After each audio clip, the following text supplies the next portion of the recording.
សួស្តីស្វាគមន៍មកកាន់ Channel រៀនអាន English នេះគ្រូមានពាក្យមកបង្រៀនបកប្រែជាភាសាខ្មែរឥឡូវយើងមកអានជាមួយគ្នាពីនេះយើងអានថា hope សង្ឃឹម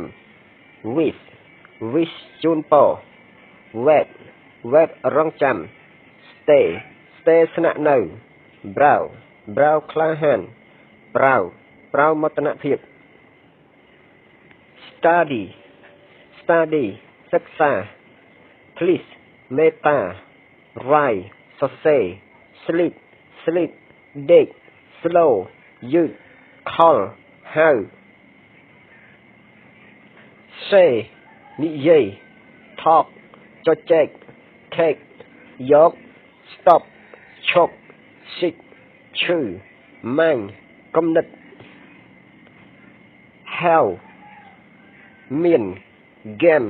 ល្បែង really ពិតមែន vote បោះឆ្នោត page ទំព័រ top កំពូល movie រឿងភាគ Jenny ប៊ីសាច់ Charlie មនុស្សឡប់ Auntie មីងអ៊ំស្រី Barbie សាច់អាំង Cookie នំផ្អែម